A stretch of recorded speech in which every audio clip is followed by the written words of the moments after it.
भगवंतांच्या गुणांची स्तुती केली जाते आहे. भगवंतांचे गुण कोणते?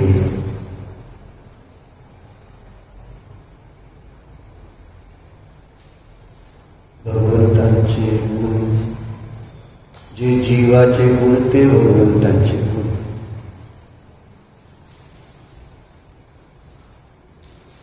कारण भगवान जीव आहे. भगवान कोण आहे? आहेत का? भगवान एक जीवच आहे. जीवाचीच ती अवस्था आहे. जीवच आपल्या गुणांचं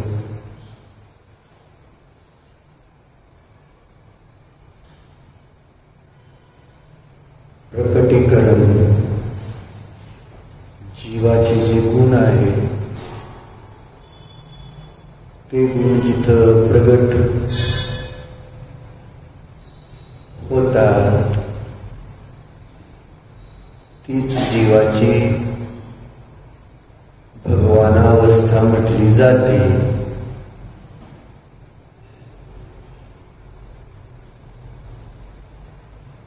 भगवान दुसरे तिसरे कोणी नाही.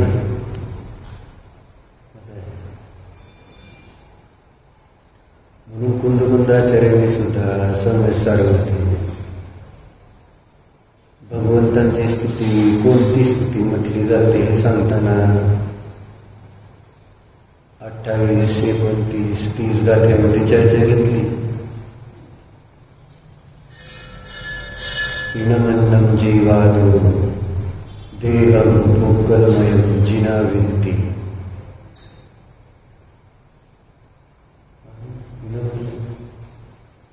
इनमन्नं जीव देहं भोगलमयं थुनित्तुनि मन्ननि संतुलो वन्ददं मये केवली भगवन्.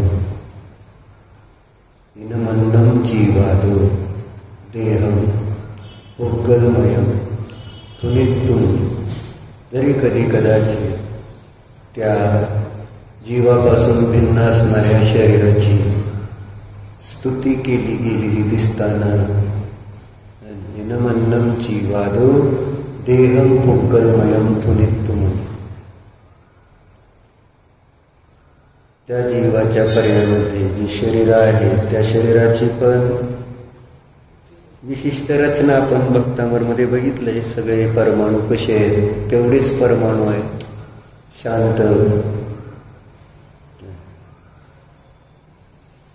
मग त्या शरीराला पाहून पण कुठे व्यवहाराने भक्ती केली गेलेली दिसून पडते. परंतु मान्यतेमध्ये काय आहे हे त्यांनी स्पष्ट दुसऱ्या ओळीमध्ये केलं. मन्नदिगु संतुदो वंदिदो मये केवली भय. जरी इथं शरीराची स्तुती केली जात असताना दिसून येत असेल तरी सुद्धा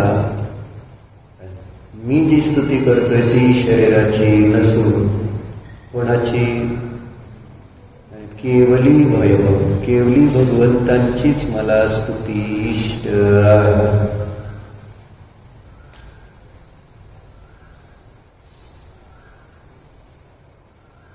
म्हणून पुढच्या गाथेमध्ये पण आचार्य तीच म्हणाले, तम निच्छेन जुज्जती न शरीर गुणाई कोणती केवली. केवली गुणे थुन दिजो सो तच्चम केवली थुन. निश्चयाने बघितलं तर जे शरीराचे गुण आहेत ते जीवाचे गुण नाही असं सांगते. तम निच्छेन जुज्जती न शरीर गुणाई होंती केवली. जे शरीराचे गुण आहेत ते केवलींचे गुण नाही. समजायला पाहिजे ना, शरीर वेगळं आहे, जीव वेगळा आहे. शरीराच्या गुणांचं वर्णन केलं म्हणजे जीवाच्या गुणाचं वर्णन होत नाही.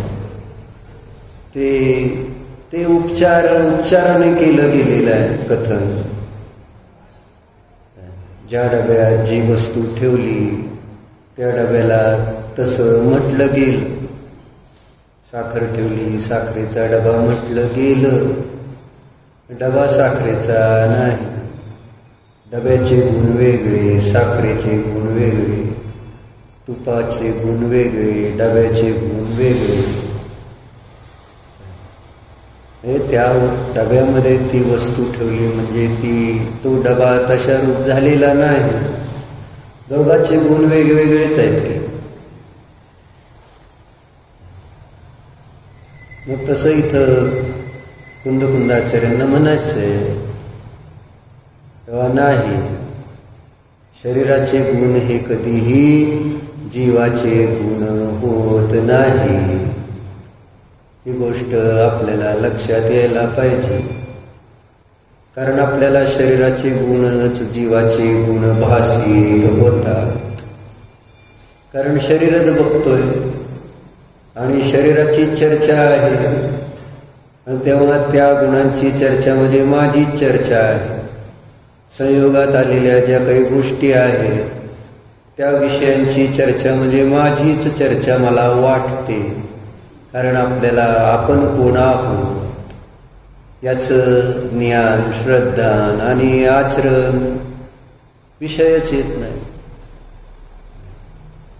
की एक जीव वेगळा आहे या संयोगापासून, शरीरापासून, कर्मापासून, संयोगी भावांपासून. जीव नावाचा पदार्थ वेगळा आहे. काय बरोबर आहे का? आहे का हा महत्वाचा आहे. यात काय शंका नाही. तुम्ही माना आज नका माना. वस्तू स्वभाव तर बदलणार नाही आपल्या मान्यतेने. आपल्याला वस्तू स्वभावानुसार मान्यता बदलावी लागेल. आपल्या मान्यतेनुसार वस्तूचा स्वभाव होणार नाही. अनादि अनंत वस्तूची जी व्यवस्था आहे. मोनिका ताई काय सांगतो सांगा, कुठं आहे? नाही, शरीराचे गुण हे जीवाचे गुण होत नाही. आपल्याला आपली मान्यता बदलावी लागणार आहे. आपल्या खोट्या मान्यता ठेवून आपल्याला शांती मिळणार नाही. उलट त्या मान्यतेमुळे आपण वस्तूला बदलण्याचा प्रयत्न करतोय आणि तेच आमच्या अनंत दुःखाचं कारण आहे. आमचा सगळ्यांचा प्रयत्न कोणता चाललेला? कोणता चालला अभिजित? माझ्या मान्यतेनुसार सगळ्यांमध्ये बदल. तेच माझ्या अनंत दुःखाचं कारण आहे. आपली मान्यता आपण बदलायला तयार नाही. जशी वस्तूची व्यवस्था, जशी ज्या द्रव्याची योग्यता आहे त्यानुसारच त्याचं परिणमन होत आहे, होणार आहे. जिनेंद्र देव सुद्धा त्यामध्ये काही करण्याचा विचारले विकल्प येत नाही, येणार नाही, याचा विषय येत नाही, म्हणून ते देव आहेत. देव आणि आपल्यातला फरक हाच आहे ना, त्यांना कशात बदल करायचा विकल्पच नाही, कारण ते जाणतात, प्रत्येक वस्तूचा स्वभाव जाणतात आणि त्याचं आहे ना परिणाम त्याच्या स्वभावात योग्यतेनुसार होत आहे. त्यामुळे विकल्प करण्याची झंझट कशाला, आणि त्या विकल्पाने होणार काय, केवळ मला आकुलता होते. आणि कधी चुकून योग्यतेनुसार आपल्या विकल्पाचा आणि त्याचा मेळ बसला तर आपण असं त्या कुत्र्यासारखं आहे ना, कुत्र्याचं काय, कुत्र्यासारखं आहे हा, गाडीच्या खाली चाललेल्या, गाडीच्या खाली चाललेल्या कुत्र्यासारखं आपल्याला वाटत असत. वाटतंय ना, मी चालवतोय गाडी, बैलगाडीच्या खालून कुत्रं चालताना अनेक वेळा उदाहरण ऐकलं. कुत्रं बैलगाडी चालत आहे, मग मी कुत्रा आहे का असं विचार करायला पाहिजे का नाही दिवसात नाही. ते चित्र तर काढून ठेवा तुमच्या समोर, घरात, दुकानात. चित्र समोर असल्याशिवाय आपल्याला म्हटलं ना व्हिडिओ पाहिजे. ऑडिओनं काय ते एकदा ऐकलं, परत ह्या कानाने ऐकलं, तिकडून निघून गेलं. डोक्यात किती जातं, मोनिका ताई जाते का डोक्यात सांगा, इथं येऊन लवकर जात नाही. मग अशी चित्र समोर ठेवा ना, म्हणजे लक्षात येईल. 3-4 कुत्री आहेत मोक्षमार्ग प्रकाशकमध्ये, 4 कुत्र्यांची चित्र काढा ना. एक कुत्र गाडी खाली चालणार, एक कुत्र हाड चघळणार आहे, एक कुत्र कसलं आहे ना काठीला चावणारं कुत्र आहे. काठीने कुत्र्याला मारताना कुत्र काठीला चावतं, काठी वाल्याला नाही. आणि सिंह काठीला चावत नाही, काठी वाल्याला. असं सगळे 3-4 कुत्री आहेत त्याच्यामध्ये उदाहरण.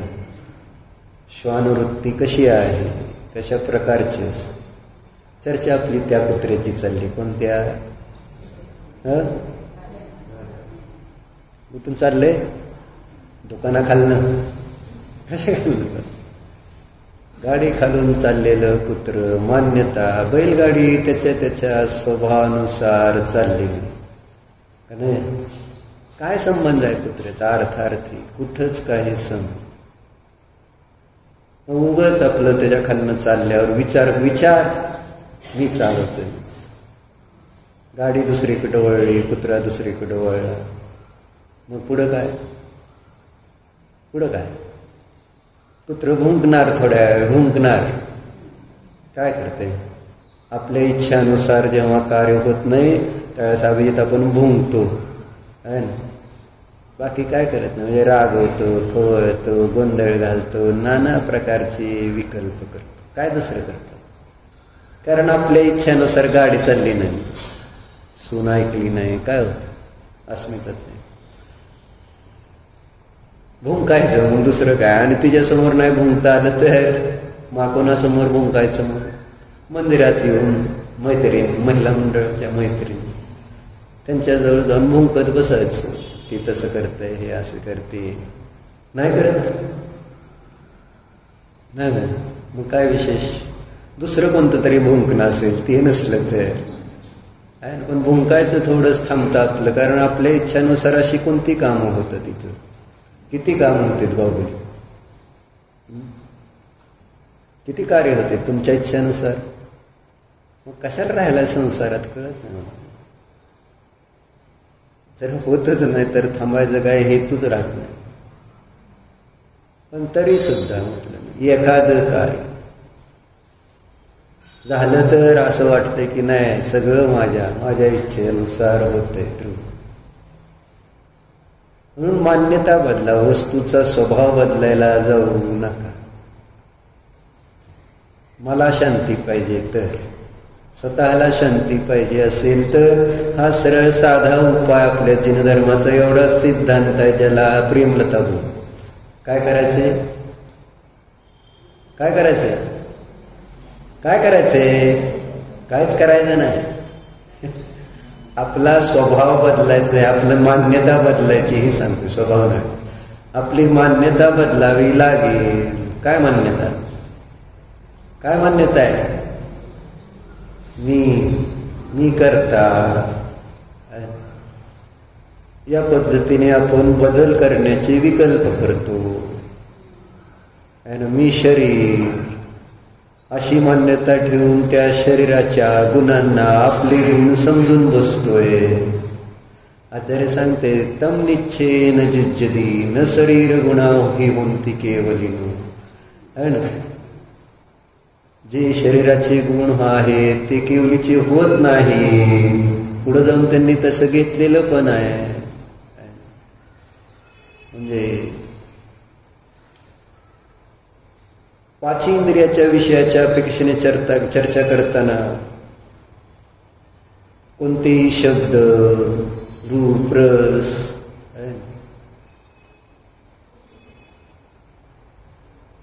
ते आपल्याला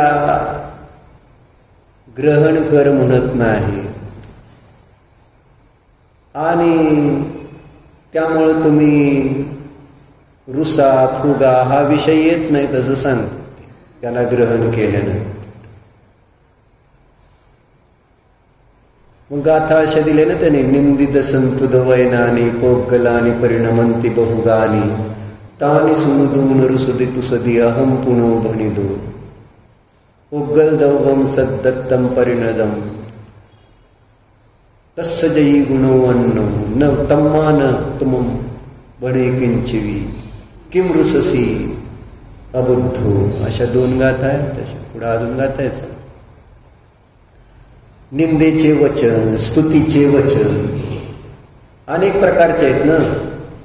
निंदित संतुद वैनानी पोगलानी परिणमंती बहुगानी.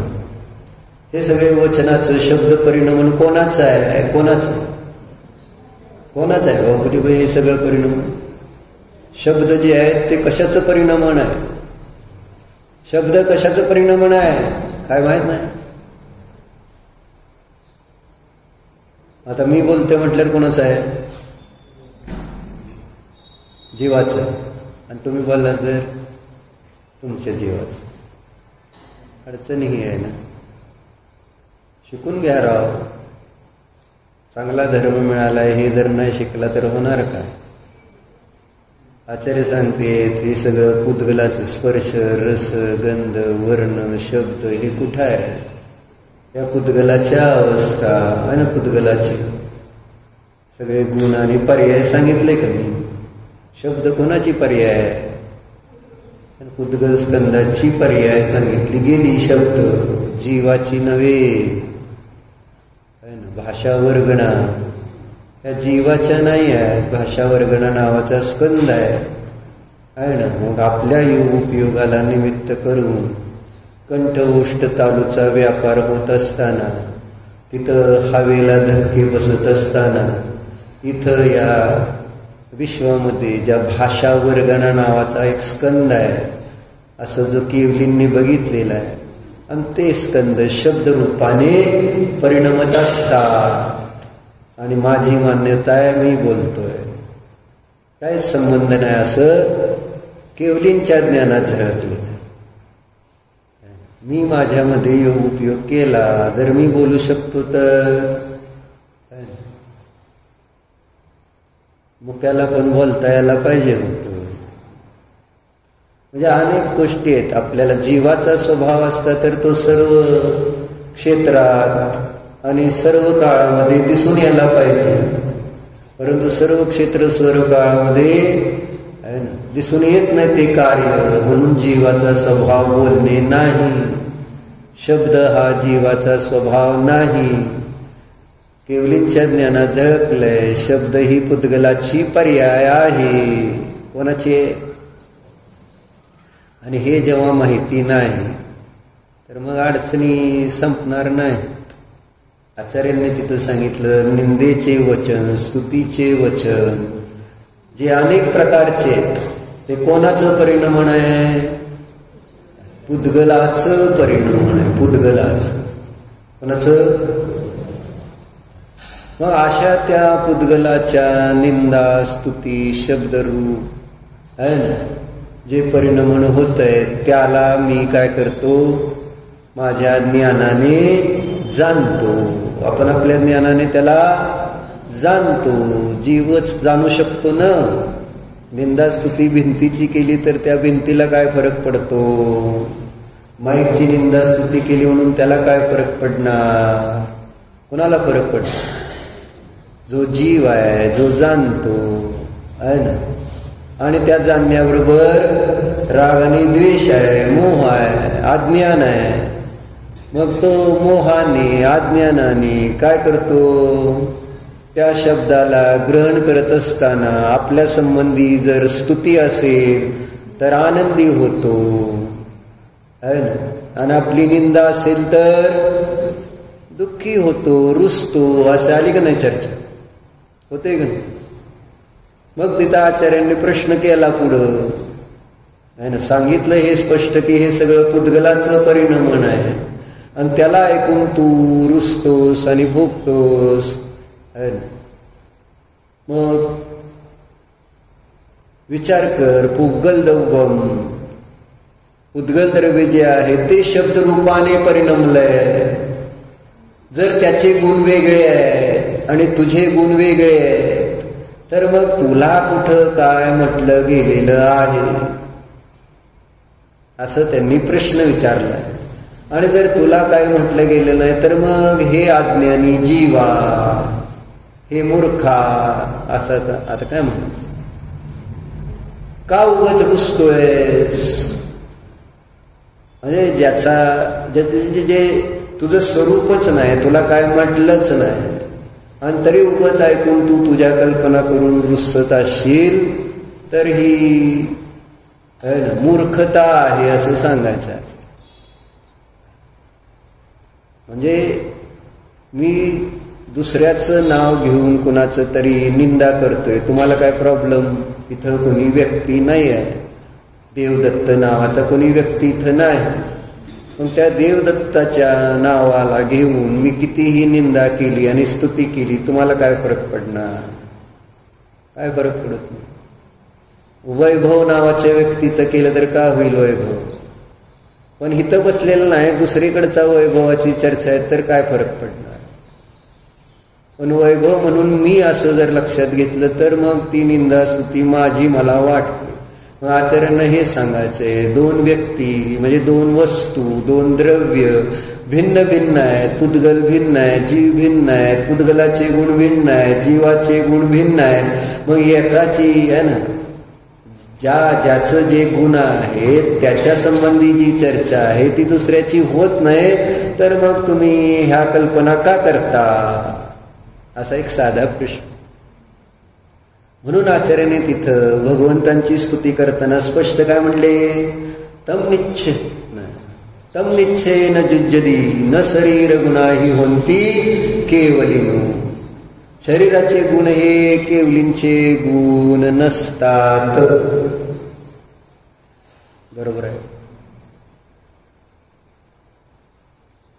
कारण शरीर आणि केवली अंतर करा.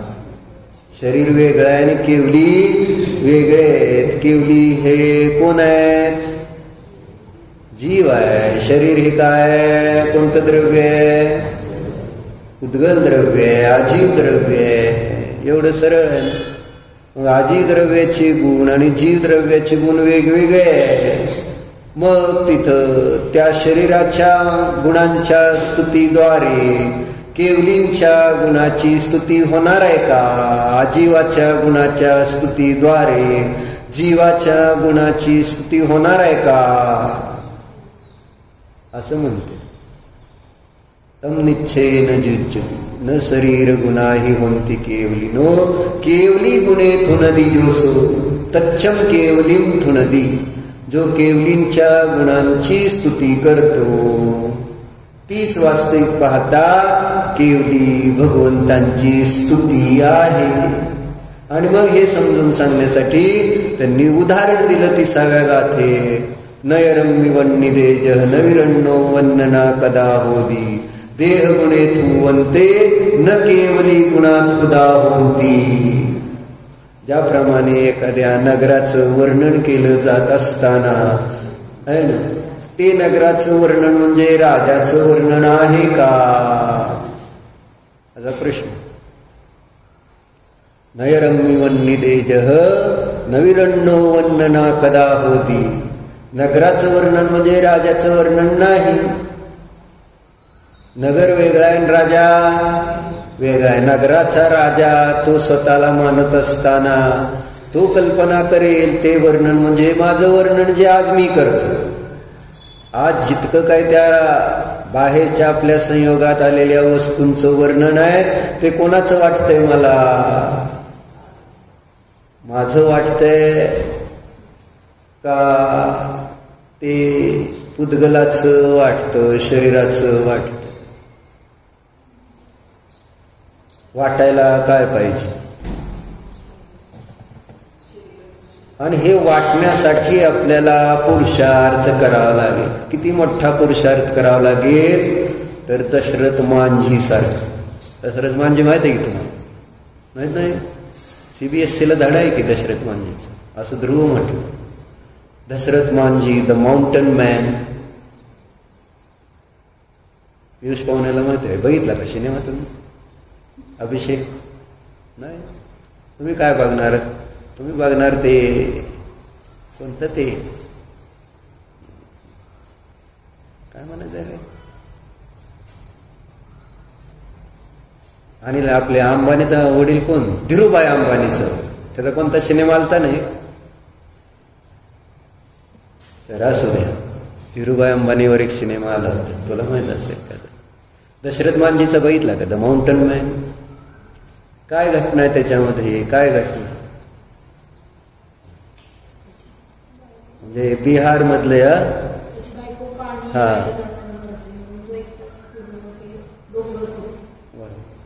मम्मी सारखी येतो. तर सांगायचं काय, बिहार मधली ही घटना 1935 मध्ये जन्मलेला हा मनुष्य. आणि त्यावेळेस जातपात हा प्रकार जास्त होता त्या काळामध्ये. तिथून पुढं बिहारमध्ये एक तर तिकडं कोणतं गाव आहे ते, बरं असू द्या, तर एक छोटंसं खेडेगाव, वस्ती. तिथं जमीनदार मालक मोठे उच्च जातीवाले, हे नीच जातीवाल्यांना त्रास देणं, हे असं सगळा प्रकार चाललेला. आणि त्या गावात हॉस्पिटल नाही, रस्ते नाहीत, कसल्याच कुठल्या सोयी नाहीत. कोणी आजारी पडलं, दवाखाना म्हटलं तर जवळचा दवाखाना खरं तर 4 किलोमीटरवर. किती? 4 किलोमीटर. परंतु तिकडं जायला एक मध्ये एक मोठा पहाड, डोंगर असतो. आणि म्हणून मग त्या लोकांना त्या दवाखान्यात जायचं म्हटलं तर 40 किलोमीटरचा हेलपाटा पडत असतो. अशी ती व्यवस्था. मग त्या दशरथ मांझीचं मोठं झालं, लग्न झालं सगळं. बायकोवर अतिशय प्रेम होतं त्याचं, अतिशय. आणि त्याचं लहानपणीच लग्न झालेलं असतं. परत ते जमीनदाराकडून कर्ज काढलेलं असतं. आणि म्हणून मग कर्जापोटी जमीनदार म्हणत असतो त्या वडिलांना त्याच्या, की तुझ्या मुलाला माझ्या इथं ठेव कामाला जीवनभर, पैसे काय नाही, कामाला तुझा पोरगा देऊन टाका. ती पोरगा जरा दशरथ मांझी स्वाभिमानी, हे मी नाही काम करत, आणि तिथनं पळून जातो. लहानपणी लग्न झाल्यावर पळून जातो. पळून झाल्यानंतर मग मोठा झाला, जरा बऱ्याच वर्ष, 7-8-10 वर्षांनी माघारी येतो, 7-1 वर्षांनी. कसं वाटतंय? मगाशी सांगतो त्याच्याविषयी बरं वाटतंय का? 7 वाजता मोनिका त्याचं लक्ष आहे का? हां, सगळ्यांचं लक्ष आहे. तर बघा प्रेमलता बोलून सुद्धा मन लावून ऐकते, कारण दशरथ म्हणजे महत्वाचं आहे. मग झालं काय, 7-1 वर्षानं आल्यानंतर तो यावेळेस कायदा निघालेला असतो की सब बराबर. सब बराबर, सब बराबर म्हणजे उच्च नीच ह्याच्यातला सगळा फरक संपलेला आहे. मग आनंदात असतो. मग घरी पोचतो. तिथं घरी पोचल्यावर त्याला माहिती असते की आपलं लग्न झालंय. मग त्याच्या घरी जाते, माझी बायको कुठं आहे म्हणून. आणि त्याचे वडील त्या मुलीच्या वडिलांनी पैशाच्या निमित्तात त्या मुलीचं दुसरं लग्न लावायचं त्यावेळेस ठरवलेलं असतं. मग असं कसं, आणि नेमकं योगायोगाने तीच मुलगी त्याला अगोदर भेटलेली असते आणि ती त्याला आवडलेली पण असते. आणि परत कळतं की ही आपली बायकोच आहे. आणि आता तिचं लग्न दुसऱ्याशी करायला लागल्यानंतर त्याला राग येतो आणि प्रेमात पडलेला असतो. प्रेमात पडल्यानंतर मग ते तिथून तिला पळवून घेऊन जातो. काय इतकं बायकोवर प्रेम असं सांगायचं, कारण घटना बायकोशी संबंधित आहे ती सगळी. मग बायकोशी प्रेम असल्यावर लग्न परत झालं, सगळं जिकडच्या तिकडचं झालं. मग एके दिवशी होतं काय, हे कामावर गेलेलं आहे आणि इकडं बायको त्या डोंगराकडून कुठून तरी पाणी तिकडून आणायचं असतं. काय पाणी काय काय माहीत नाही, बरं असं ते त्या डोंगरातून चाललेली असते. डोंगर उंच ते असतो त्याच्यावर, आणि हा पाणी आणून त्या डोंगरातून येत असेल काय असं, आणि ती पाय घसरते आणि डोंगरातनं खाली पडते. ती उंचावरून खाली पडल्यानंतर मरत नाही, लगेच जिवंत असते. त्याला निरोप मिळतो, तो जातो. मग आता हॉस्पिटलमध्ये बाहुबली हॉस्पिटलमध्ये आता लवकर, कारण सगळं रक्तबंबाळ झाली, पडली. मग हॉस्पिटलमध्ये घेऊन जायचं म्हटलं तर मग कशी तरी जोडी करून मग त्यांना ते तिकडून घेऊन जायचं. त्या डोंगरातनं वाट नाही, काय नाही. मग पोचच तोपर्यंत उशीर होतो. डॉक्टर मग बघते, तपासते, तर मेलेली असते. मग मेली म्हटल्यानंतर त्याला अतिशय राग येतो. कुणाचा? बाहुबली कुणाचा राग येतो? हा, स्वतःचा का? स्वतःचा काय राग येतो? काय काय करणार होतं? तिकडं बायको जवळ राहू त्याने बसून सारखं. स्वतःचा काय राग यायला? अज्ञानी जीव आहे, स्वतःचा राग यायला काय आहे? ती काय तुमच्या एवढा शहाणा झाला नव्हता अजून, म्हणून म्हटलं त्या वकिलासारखी गोष्ट आहे ती. म्हणजे एकदा एक वकील असंच त्या ह्याच्यावरून चाललेला असतो रस्त्यातून. तिथे एक घाणा असतो तेलाचा, आणि तिथं त्या घाण्याला एक बैल बांधलेला असतो ना. पूर्वी बैल असायचे आणि ते फिरायचे, आणि ते तसं होतं ना. मग त्या बैलाच्या डोळ्याला बांधलेली पट्टी बांधलेली असते आणि गळ्यात घुंगरू असते. मग ती विचारतो की ह्या तिथल्या मालकाला की ह्याला डोळ्याला पट्टी का बांधली? मग तो म्हणतो की बदर हे असा गोल गोल गोल गोल फिरतोय म्हटल्यानंतर त्याला चक्कर येईल, ते चालणार नाही. त्याला आता डोळ्यावर पट्टी बांधल्यामुळे असं वाटतंय आपण आहे ना रस्त्याने चाललोय चाललोय चाललोय म्हणून डोळ्याला पट्टी. बर, मग ठीक आहे. गळ्यात घुंगरू का बांधली असा प्रश्न.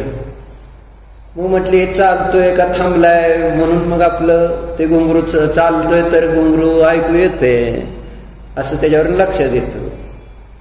मग ती वकील म्हटला जर बैल थांबला जागेवर आणि घुंगरू नुसतं हलवलं तर मग ते त्यावेळेस मालक म्हणतो माझा बैल अजून वकील व्हायचा आहे. वकील झाल्यावर मग विचार करू. तसं ते तुमच्यासारखं मांजी झाला ना स्वतःमुळं स्वतःचा राग आला असं. ते शास्त्राला आल्यानंतर स्वतःचा राग आला असता. अजून शास्त्राला येत नव्हतं मांजी. कोणाचा राग आला त्याला? डॉक्टर कोणाचा राग आला?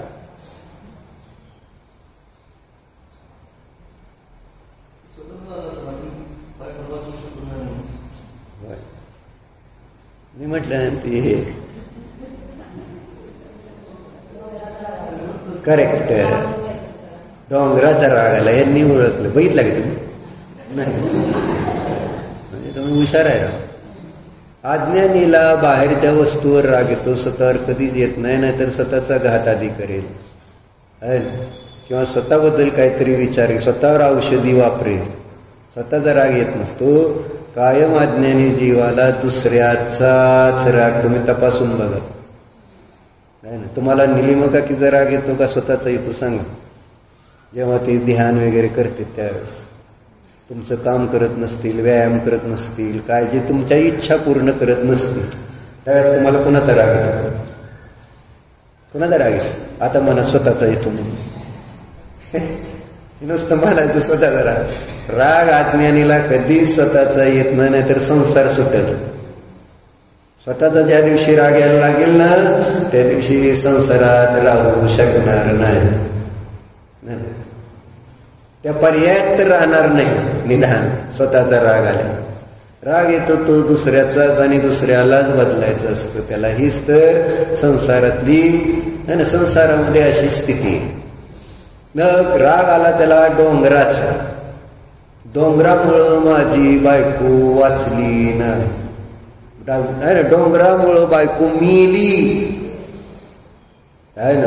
आणि मग ते जातो तिथं त्या डोंगराच्या पायथ्याशी आणि मग त्या डोंगराला शिव्या द्यायला लागतो. तिथं 4-5 दगड पडलेले असले, उचलतो आणि ते दगड त्या डोंगराला फेकून मारू लागतो. कोण करेल का?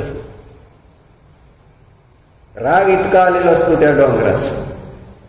बरोबर आहे का? कारण त्याला माहिती आहे डोंगरानं माझ्या बायकोला मारलंय.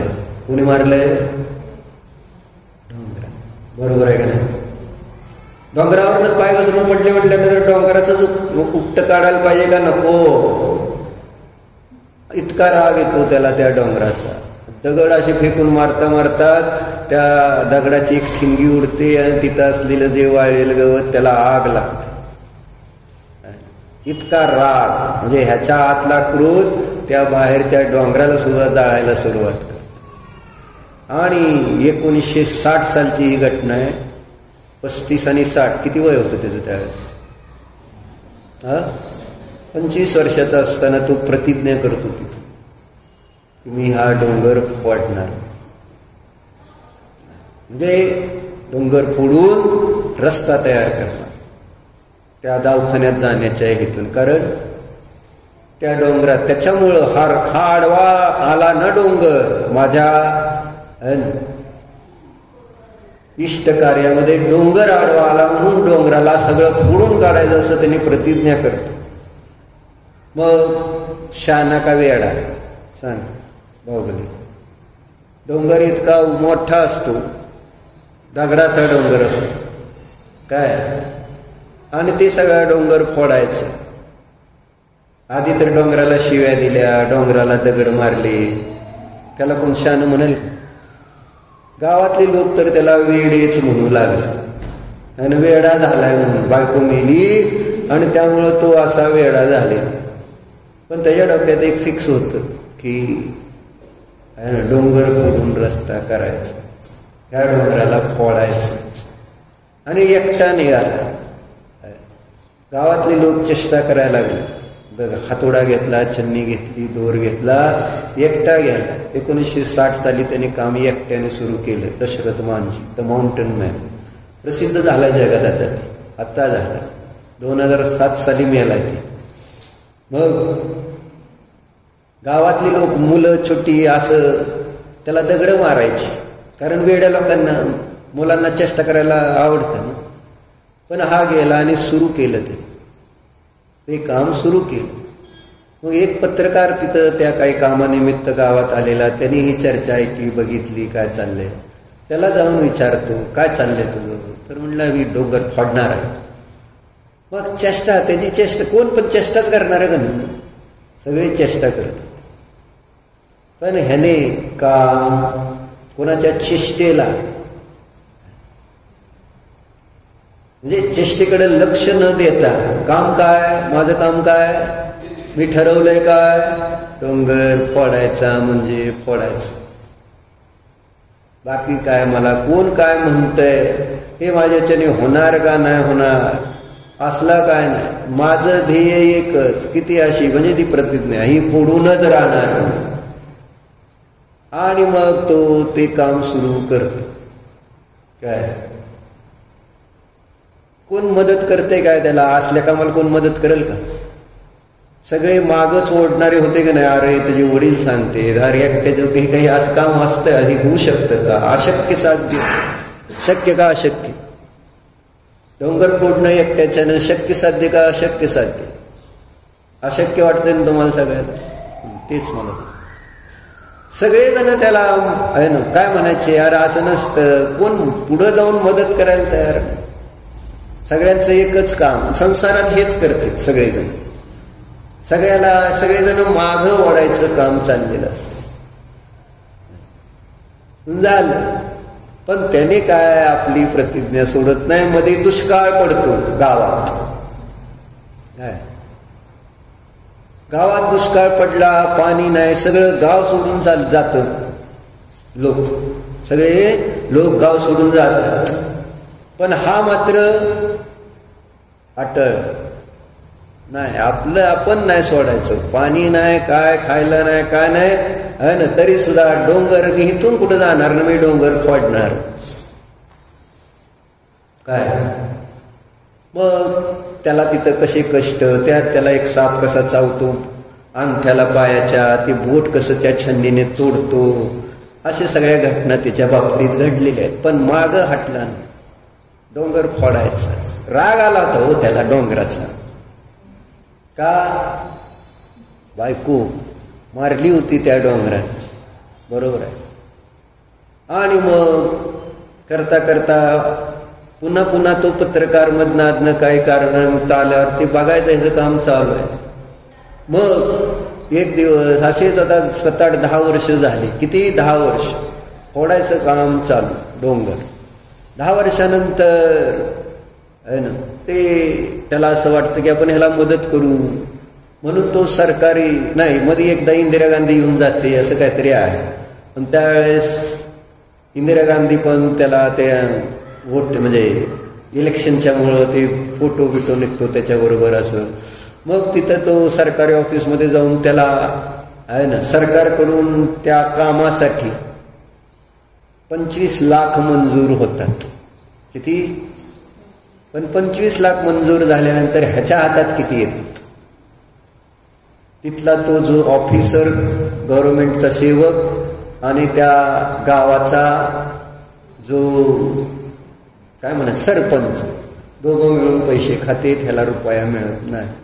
ह्याचं काम थांबलेलं नाही आहे ना. परत लोक पाऊस पडतो, परत लोक येते, सगळं ह्याचं काम चालू आहे. अशी किती वर्ष काम केली त्यांनी. मग परत मध्ये काय होतं, कळतं त्याला की आपले 25 लाख खाल्लेत म्हणून यांनी दोघांनी. मग ते म्हणतो मी पंतप्रधानाला जाऊन भेटतो, माझे पैसे असे असे ह्यांनी खाल्लेत. मग ते रेल्वेमध्ये बसतो. रेल्वेमध्ये बसल्यावर तिकीट नाही तर त्याला रेल्वेतनं बाहेर ढकलून दिलं जातं. ढकलून दिल्यानंतर मग ती म्हणतो आता काय, म्हटले मी पंतप्रधानाला भेटणारच. मग कसं? चालत जातो. याला म्हणायची जिद्द. जिद्दीसाठी मला सांगितली जिद्द. आणि चालत जातो म्हटल्यावर निघाला, चालत चालत चालत दिल्लीत पोचतो तो. नाही असं नाही, परंतु गाठ काय पंतप्रधानाची होत नाही. परत माघारी येतो, जरा निराश झालेला असतो, थकलेला असतो. आता वय पण होतं ना त्याचं, 20-1 वर्ष जाते त्याच्यात त्याची. 20 वर्ष काम चालू एकटाच. आणि मग असं त्याला असं वाटतं की आता काय नाही, म्हणजे दिल्लीतनं माघारी आल्यानंतर त्याचं थोडा निराश झालेलं दाखवलंय. 20-22 वर्ष गेलेली असते ते. आणि म्हणतो आता हे माझ्याच्यानं होणं, वय झालं. मग तेवढ्यात त्याला असं भास होतो त्याची बायको समोर आलेली, स्वप्न असे पडतं त्याला, आणि ती बायको परत त्याला प्रेरणा देते की नाही, तू तुझं काम थांबवायचं नाही. आणि मग परत उत्साहानं, कोणते 3 शब्द वापरत तरी ध्रुवती, जबरदस्त एक शब्द वापरलेला असतं त्यांनी त्याच्यामध्ये, 3 शब्द असं, म्हणजे एक जोश काम करण्याच्या इथं जबरदस्त असं. मग परत एकदा, आणि तो जेव्हा परत पोचतो त्यावेळेस 5-50 माणसं त्याला मदतीला तिथं आलेली असतात. आणि मग तो रस्ता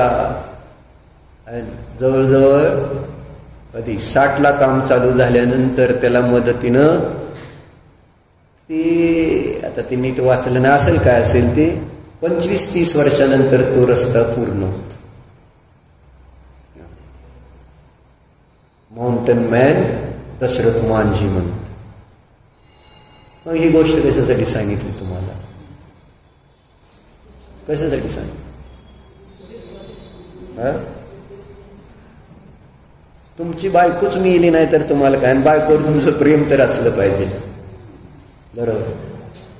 मुक्ती सुंदरी आहे ना, त्या कर्मरूपी पर्वताच्या निमित्तात आहे ना मारली गेली. मध्ये कोण आलं? मुक्ती सुंदरीच्या आणि आपल्या आत्म्याच्या मध्ये कोण आहे?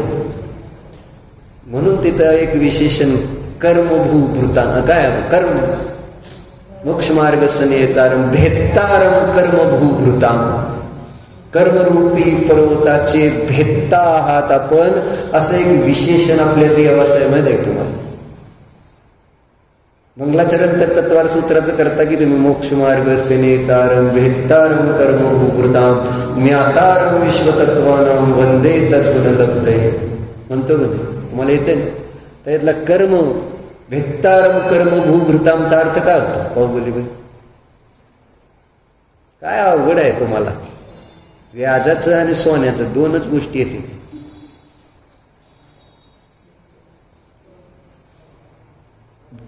भूभृत म्हणजे काय?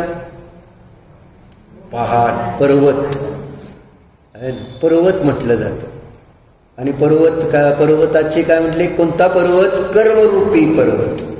आणि कर्मरूपी पर्वताचे आपण भेदता, म्हणजे तुम्ही त्या कर्मरूपी पर्वताला है ना छेदन भेदन करून नष्ट केलेला.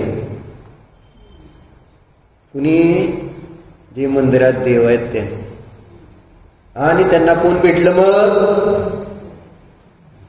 मुक्ती सुंदरी भेटते. असं झालं. मग आपल्याला राग आल्याशिवाय, आणि कसा त्याच्यासारखा राग कधी येणार? म्हणजे सगळे लोक म्हणून आपल्या महाराजांना वेडे म्हणतात. खरं तर आपले महाराजच त्या दशरथ मांझी सारखे, कारण बाहेरचा वेश दिगंबर आहे ना. लोच काय करतात? आंघोळ करत नाहीत, एकदा जेवतील. ह्या सगळ्या अवस्था बघितले तर महाराजांना कोण शान म्हणतात? म्हणजे आपल्यासारखे जे एकदम अप टू डेट असतील. ध्रुव, तुमची पार्टी शार्टी चालतील, महाराज आले तिथं तर तुम्हाला काय वाटतं? आता तुला थोडं माहित आहे म्हणून तुम्हाला लाज वाटेल एखाद्या वेळेस, पण बाकीच्यांना काय डिस्टर्ब करायला, जसं तुमच्या पार्टीमध्ये पप्पा आले तरी चालेल का? खरं सांग. तुमच्या मुलांची पार्टी चालतील, त्याच्यात पप्पा मम्मी आले तर चालतील काय? चालतील काय? अभिषेक म्हणते मान सुद्धा आलं ना, हो चालतील, आवाज येऊ दे घ्या, हो चालतील, त्याला काय झालं, माझी पप्पा मम्मी यायला, असं म्हणते का माणूस? म्हणजे डेमो देतोय अभिजित. आत्ताच आपल्याला पाठवले तिकडे, लक्षात राहू तुला, मला नाही, वनात नाही चालत. मग महाराज म्हणजे वेडे, जगाच्या दृष्टिकोनातून वेडे नाहीत का? म्हणजे जग जे करतंय, आपण जे करतोय ते सोडून त्यांनी दुसरंच काम करायला लागलेत का नाही? आणि आपल्याला वाटतं की हे काम अशक्य आहे. वर्तमानामध्ये जे महाराज होऊन आहे ना मुक्तीच्या प्राप्तीसाठी, कर्माचं निर्जरा करण्यासाठी जे तप करतात, ते तप करणं म्हणजे त्या मांजीचं ते तप होतं. बरोबर आहे. ते त्याचं तप कसलं तप? त्याला त्या तपातून मागं ओढणारे किती होते. आपण पण एखादा जर ब्रह्मचारी व्हायला लागला आहे ना, अभिजित पोरगा चुकून जर ब्रह्मचारी होते म्हटलं तर तू काय करणार आहे? उत्साहानं त्याला प्रेरणा देणार आहे का मागं ओढणार? अरे असं काय का मामाचं ऐकून असं येड व्हायचं नसतं. काय म्हणजे मामा येड आहे, अर्थ काय झाला त्याचा? मामाचं ऐकून वेड व्हायचं नाही म्हणजे ब्रह्मचारी राहायचं नाही. त्याचा अर्थ कोण येड आहे? अभिजित. आम्ही नुसतं देवाला गुरुला फसवायचंय, आपल्या मनाला फसवायचं, स्वतःला फसवायचं, आपल्याला मान्य नाही हे सगळं. ब्रह्मचर्य असो, धर्म असो, परिग्रह परिमान असो, नाही कोणाला आम्हाला मान्य. सिमरन मान्य आहे का सांग? म्हणजे आपण सगळे फसवे आहोत, मायाचारी ठग असतो, धर्माला ठगवणार खरं तर. नाहीतर कोणी धर्मामध्ये प्रवृत्ती करत असेल आपला इष्ट तर उत्साहाने त्याला अनुमोदन नव्हे, उलट त्याचीच प्रेरणा जास्त दिली असती ना. पण म्हणतो काय? मुक्ती सुंदरीशी लग्न लावून देणार तर त्या मुलीचं नाव मुक्ती सुंदरी ठेवू, पण मुक्ती सुंदरीशी नाही लावून. म्हणजे शास्त्रात जे सांगितलं त्या मुक्तीशी नाही, त्या मुलीचं नाव मुक्ती ठेवू पाहिजे तर, पण लग्न करावं लागेल. कोणती असेल ती मुक्ती आम्हाला काय माहित. हे किती त्याच्यासाठी म्हणलं मागं ओढणारे त्याला किती जण होते त्या मांजी. एकटा ते पर्वत फोडू शकतो का नाही? एकटाच फोडू शकतो. खरं पुरुषार्थ आपल्याला प्रत्येकाला आपल्याकडे कर्मरूपी पर्वत केवढा मोठा आहे, कोणी बघतंय त्या कर्मरूपी पर्वत, आणि त्या पर्वतामुळेच आपलं सुख खरं तर काय झालेलं आहे? नष्ट होत आहे. आपल्या सुखाला नष्ट कोणामुळे केलं जात आहे? त्या पर्वतावरून घसरून पडतं म्हणजे काय होतं? आपल्या स्वभावापासून आपण सुखापासून दूर होतो, दुःखी होतो. म्हणजे काय झालं? हे मध्ये कर्म आहे ना पर्वत, त्या कर्माचा उदय आला, उदीर्णा झाली की आपल्या जीवनामध्ये हे जन्म मरण भूक तहान घरी जायची भावना 10-5 बास करायचं का नाही शास्त्राचा? विरुबाई बास करायचंय का नाही? करावंच लागेल बास. आता कुठं सांगता, किती सांगता अजून? आणि तुम्हाला त्रास होऊ नये म्हणून माझी काळजी. बरोबर आहे का? कोणाची काळजी? त्याच्यासाठी परम पुरुषार्थ म्हणून म्हटलेलं आहे आपल्या पूजनामध्ये, निज वज्र पौरुष से प्रभू अंतर कलुष सब हरली. है ना? म्हणजे अंतरंग कलुषता जर दूर करायची तर त्याच्यासाठी वज्र पुरुषार्थ करावा. वज्रासारखा पुरुषार्थ म्हणजे वज्रच त्या ठिकाणी त्या पर्वताला भेदू शकतं, वज्रासारखं शस्त्र. तसं इथं अंतरंगामध्ये असलेल्या कलुषतेला दूर करायचं तर वज्र पुरुषार्थ. मग लोक तुम्हाला वेडे म्हणणार आहे धर्म करायला लागल्यानंतर. विरोध उशीर केला तर तुम्हाला पोरगा म्हणेल काय याड का ना, पप्पा एवढा उशीर करतात काय? शास्त्राला म्हणेल का नाही? काय म्हणत आहे? म्हणेल का नाही? सुनबाई कळतं का? इतर रोटल्या राहिल्या करायच्या, सगळं राहिलं आणि तुम्ही शास्त्राला बसताय निवांत. सुना कावतील का नाही तुम्हाला सगळ्यांना? नाही कावणार. तुम्ही जाऊन खावताल. तुम्हाला कळत नाही का मी उशिरा आले, तुला करून ठेवता येत नाही का? म्हणजे दोन्ही सारखंच होईल. काय फरक? चर्चा येते. हे ती गोष्ट विस्ताराने सांगायचं प्रयोजन एवढंच होतं की त्याचा पुरुषार्थ जो होता, तुम्ही बघा ते कळते. ते डोंगर बघितला आणि त्याने फोडण्याची सुरुवात केल्यानंतर तर प्रत्येकाला वेडाच वाटणार आहे. तो पर्वत केवढा, दगड किती, आणि ही एक छनी हातोडा घेऊन त्या मोठ्या दगडांना फोडतोय. तो अक्षरशः बघताना सुद्धा वेडेपणा वाटतो, पण खरा शहाणा तोच होता. बरोबर आहे? तसं आपण पण खरं तर आपल्या सुखाला, दुसऱ्यासाठी नाही करायचं. हे कोणासाठी करायचं डॉक्टर? आपल्या सुखापासून आपणच दूर जातोय. ह्या कर्म पर्वताच्या निमित्तात, ह्या उदय उदीरणेमुळे आपल्याला कळे ना की माझं सुख नष्ट होतंय. तर ते सुख ज्याच्यामुळे नष्ट होतंय त्याला नष्ट करायचं सोडून मी त्या डोंगराला वाढवायचा विचार करतो. हे नवीन दगड आणून रचना करायची, त्या डोंगराची सुरक्षा करायची. चिंतन करा. ओम नमः भो प्रभो मी मनोवचन काय प्रत्यय सर्व इत्यादी विभागांचे जर माझ्या करून खरेदी शास्त्र करूया. घेतलेल्या व्रतामध्ये अतिक्रम अतिचार दुष्ट एकेंद्रियापासून वंचिंद्रियापर्यंत ज्या काही नियमांची स्वाध्याय करीत असताना घडले सर्व दोषाविषयी पश्चाताप हे माझे सर्व दोष मिथ्या, मी माझ्यामध्ये राहू. या सर्व दोषाविषयी मी प्रायश्चित्त.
आहे, ज्ञानमय आहे, अमूर्तिक आहे,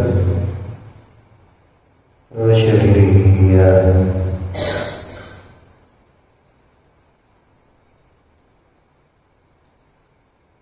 चेतना, ज्ञान, आनंद, श्रद्धा, चारित्र्य हे माझे खरे गुण आहेत. आम्ही जीव अनंत गुणांनी संपन्न आहे.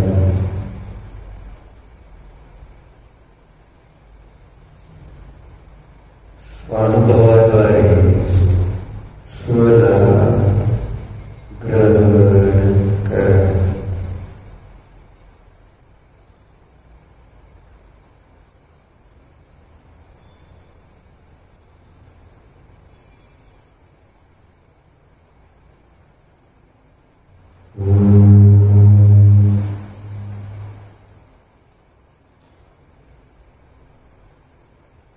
विसर्जन.